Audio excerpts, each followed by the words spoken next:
मला वाटतं मी त्यावेळेला जे बोललो होतो ते आपण अजूनही पाहू शकता. त्यानंतर केलेली माझी वक्तव्य पाहू शकता. त्यांना राजकीय लाभ घेऊन कुठेतरी मोठी प्रसिद्धी मिळवावी असं काहीतरी वाटत असेल, त्यासाठी अशा प्रकारचे मुद्दे घेऊन त्या कोर्टात आलेले आहेत. आणि म्हणून मला आश्चर्य वाटत राहतं की जी बाब केव्हा संपलेली आहे ती मुद्दामून उकरून काढून एखादं काय म्हणून कारस्थान करावं आणि बदनाम करावं हा त्याच्यात, आणि स्वतःला राजकीय मायलेज मिळवावं, त्याच्या पलीकडे काय येतोय असं मला वाटत नाही. कारण माझ्या आयुष्यात मी कधी कुठल्याही, ज्याला इंग्रजीमध्ये मॉडेस्टी म्हणतात, I never violated modesty of any woman. ते कुठल्याही स्त्रीच्या बाबतीत असं कुठलाही अर्वाच्य शब्द किंवा अश्लाघ्य भाषा कधीही वापरली नाही. मी राजकारणात 50 वर्षे आपण पाहता त्याच्यातलं कुठलं एक वक्तव्य माझं गेल्या 40 वर्षातलं दाखवा आपण. आणि त्यातलं सुद्धा कसं सिलेक्टिव्ह ज्याला म्हणतो ना आपण, अर्धा घ्यायचा, संदर्भ सोडून ते जे धरलेला विषय आहे तो पाहिल्यानंतर वाईट वाटतं. पण ठीक आहे, आता कोर्टात आहे, न्यायालयीन बाब आहे, न्यायालय ज्यावेळी ठरवेल ते पाहू. आता मार्चमध्ये दिली आहे वाटतं, 16 की 18 मार्च भारतीय दिली आहे. दुसरीकडे यंदाचं अर्थसंकल्पीय अधिवेशन राज्याच्या विरोधी पक्ष नेते विना पहिल्यांदाच इतिहासात होणार आहे. मला आश्चर्य वाटतं, दिल्लीमध्ये आपचं सरकार होतं आणि भारतीय जनता पार्टीचे फक्त 3 आमदार होते बरं का. 67 आमदार आप पार्टीचे होते. 3 आमदार असताना त्याला विरोधी पक्ष नेतेपद दिलं. भारतीय जनता पार्टीचं वैशिष्ट्य आहे तुम्हाला सांगतो. 95ला आमचं सरकार आलं, जेव्हा आम्ही भारतीय जनता पार्टीच्या युतीमध्ये होतो. आम्ही युतीचं सरकार आलं. सरकार आल्यानंतर उपमुख्यमंत्री पद घेण्यात आलं आणि गोपीनाथजी मुंडे माननीय तेव्हा उपमुख्यमंत्री झाले. त्यानंतर पुन्हा सरकार आलं. माननीय देवेंद्र फडणवीस जेव्हा मुख्यमंत्री झाले तेव्हा उपमुख्यमंत्री पद शिवसेना तेव्हा मिळायला हवं होतं. दिलं का पहा बरं इतिहास. त्यांचं काही आलं का बरोबर खेचून घ्यायचं, लोकांच्या तोंडातला घास घ्यायचा, अशा पद्धतीनं त्यांची पद्धत आहे. मग तेव्हा मात्र सगळे कायदे हे ते, आता जे काही सुरू आहे ना ते खरं सांगू का, देशभरातलं सगळ्यात वाईट गोष्ट कोणती असेल तर जी आम्हाला ग्रंथासमान असली पाहिजे अशी आमची भारतीय संविधान. मग ते आमचं गीता असेल, कुराण असेल, बायबल असेल, त्या स्तरावर त्याला धरून ते म्हणजे वंदनीय शिवसेना प्रमुख म्हणायचे, कोर्टामध्ये ही तिन्ही धर्मग्रंथ बाजूला ठेवा आणि ह्या देशाच्या संविधानावर हात ठेवून शपथ घ्या.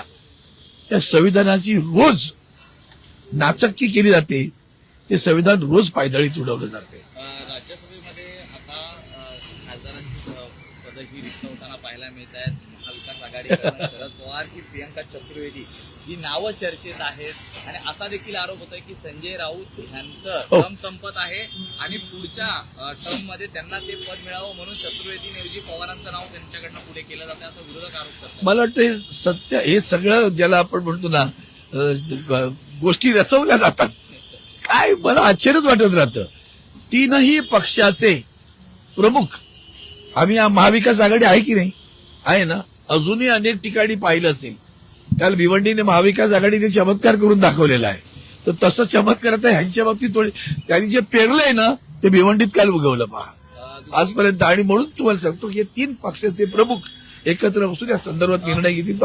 महावितरण मध्ये एक मोठा भ्रष्टाचार झाल्याचं समोर येतं आहे. तिथल्याच अधिकाऱ्यांना, 1 मिनिट थांबा जरा, तिथल्याच अधिकाऱ्यांना हाताशी धरून हा भ्रष्टाचार झाल्याचं कळतंय. याआधी 100 कोटीचा एक घोटाळा झाला होता आणि आज पुन्हा एकदा 4 स्वतंत्र FIR झालेल्या आहेत. आणि राहुल पन्हाळे नावाचे जे अधिकारी आहेत ज्यांनी खोट्या कंपन्यांची कागदपत्र त्या ठिकाणी खरी असल्याचं भासवूनच कॉन्ट्रॅक्ट देण्यात आलेले आहेत आणि पुन्हा एकदा 125 कोटीचं शासनाचं नुकसान केलेलं आहे. मला सारखी आठवण येत राहते स्वर्गीय अजितदादा पवारांची. 500 पुरंदरच्या उपसा जलसिंचन योजनेसाठी 200 कोटीचा प्रकल्प 310 कोटी कसा झाला हे त्यांनी सांगितलं होतं. 100 कोटी. आता हे पन्हाळे यांना पन्हा कुठून आला ते विचारलं पाहिजे ना, त्या पन्हाळ्यात पाणी कुठून येते विचारलं पाहिजे. एवढा धाडस ते जेव्हा करतात, त्या निर्मल नगरला आतापर्यंत 125 कोटी झाले. याच्या मागे कोण आहे ते पहिलं बघा. एखादा अधिकारी एवढं धारिष्ट करतो, खोटी कागदपत्र खरी समजून द्यायला लागतो. ते आता झिरवळांचं सीसीटीव्ही आहे ना, असे सीसीटीव्ही सगळ्यांचे काढले पाहिजे. मंत्रालयच अखंड वरबटलेलं आहे. मिळाला तो चोर, बाकीचे साव असं समजण्याचं कारण नाही. सगळे एकाच पायाचे मणी आहेत ते. म्हणून तर निवडणुकीमध्ये पैशाचे काय म्हणूया जोरदारपणे समुद्रासारखे पैसे ओतले जातात, नद्यांसारखे पण म्हणता येणार नाही, इतकं प्रचंड पैसे ओतले जातात. ते कुठे येतात? ते अशात नाही येतात. मुंबईतल्या मराठी शाळांचा मुद्दा पुन्हा एकदा ऐरणीवरती आलेला आहे, कारण तब्बल आता 57 शाळा ज्या आहेत त्या बंद पडण्याच्या मार्गावरती आहे. सरकारच्या ज्या महापालिकेचा कारभार हा अतिशय निंदनीय आहे. मी एक आमचा एक न्यास आहे, पण किती चावटपणा करतात ते बघा. त्या न्यासामार्फत महापालिकेची शाळा ओस पडलेल्या आहेत. त्यातली एक जुनी शाळा मला द्या, तिथून मी गोरगरिबांच्या मुलांना अतिशय अल्प दरात किंवा मोफत शिक्षण देण्याचा एक मानस धरला आणि तो मानस धरून मी त्यासाठी मागणी केली. 2021 पासून माझी पत्र आहेत, मला शाळाही देत नाहीत. पण आमचे मंत्री मलबारचे ते मैदानं गिळतात, शाळा गिळतात. अनेक खाजगी संस्थांना शाळा दिलेल्या आहेत, पण आम्हाला शाळा नाही, मराठी माणसाला शाळा नाही. शाळा कोणाला दिल्या ते काढा एकदा शोधून, मला कळेल. एक संस्था आहे वरळीमध्ये ज्यांची शाळा आहेत ती शाळा खाजगी संस्थेला दिली आणि महापालिकेचे पैसे तिला दिले जातात. म्हणजे ज्या काही सुविधा आहेत त्या महापालिकेच्या दिल्या जातात. हा जो काही चावटपणा महापालिकेत चालू आहे ना, तो कुठल्या तरी मंत्र्यांच्या आशीर्वादाने धाकाने चालू आहे.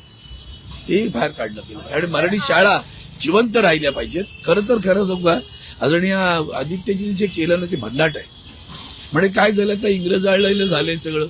इंग्रजी यायला पाहिजे, भाषा येण्याबद्दल कुणाचे दुमत असण्याचं कारण नाही, पण त्यामध्ये मराठी विसरता कामा नये म्हणून त्यांनी ज्या मुंबई पब्लिक स्कूल सुरू केलं त्या सगळ्या पब्लिक स्कूलमध्ये मराठी भाषा सक्तीची केली. तर ती खूप मोठी गोष्ट आहे, लक्षात ठेवा. सर, आज रोहित पवारांनी दिल्लीतून एक पत्रकार त्याचं परिषद घेतली. अपघाती प्रकरण जे झालेलं आहे, अजित पवारांचा विमान अपघाता प्रकरणामध्ये एक मागण्या त्या केलेल्या आहेत, अनेक खुलासे त्यांनी केलेत. आता सध्या त्यांनी मला वाटतं मी या संदर्भात ज्या दिवशी आदरणीय स्वर्गीय अजित पवारांचा मृत्यू झाला त्या दिवशीच मी दिल्लीमध्ये असताना प्रतिक्रिया दिली की याची न्यायालयामार्फत चौकशी व्हायला पाहिजे. मागणी तेव्हा केली, तेव्हाही मला संशय होता आणि रोहित पवारांनी इतकं उत्तम त्याचं परवा पत्रकार परिषद घेतली आणि त्या परिषदेमध्ये त्यांनी जे सगळे उदाहरण पुराव्यानिशी दाखवले, हा 100% घातपात आहे असं वाटायला लागले. आता हे जेव्हा कळलं तेव्हा त्यांच्या राष्ट्रवादीचे नेते आता पुढे सरकलेत. गेल्या 15-20 दिवसामध्ये ते कधी एक शब्द बोलले नाहीत, एक शब्द नाही बोललेत. आता सीबीआयची चौकशी करायला सांगायला 2 जे नेते गेलेत ना, ती सुई त्यांच्या भोवती फिरायला लागली तेव्हा ते सीबीआयची चौकशी मागतायत. हे लक्षात घेतलं पाहिजे.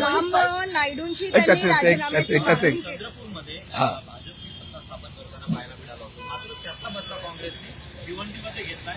काल एकंदरीत भाजपमध्ये पूर्व राष्ट्रपती चौधरी हे महापौरपदी मला असं वाटतं पेरलं ते उगवलं. एका शब्दात सांगतो, भारतीय जनता पार्टीने विटाळ केला. विटाळ हा शब्द वापरतो बरं का. राजकीय विटाळ जर कोण करत असेल तर ती भारतीय जनता पार्टी. सर, काल प्रीती साटम म्हणून मुंबई महानगरपालिकेच्या भाजपच्या ज्या नगरसेविका आहेत त्यांनी असं महापौरांना पत्र दिलंय की जे रस्ते काँक्रिटीकरणासाठी जे कामगार असतात, लेबर असतात, ते बांगलादेशी त्यांची कागदपत्राची पडताळणी करा, ते महिलांची छेडछाड करतात. महानगरपालिका त्यांचं मला वाटतं कायदा आणि सुव्यवस्था आहे ना. महिलांची छेडछाड करतात तेव्हा तुमची सगळी मंडळी भजन करत असतात का? भजन करतात का तुमची मंडळी? तुम्हाला महापौरांना पत्र द्यावं लागतं. देवेंद्र फडणवीस साहेब, हा तुमच्यावरचा अविश्वास एवढं लक्षात ठेवा.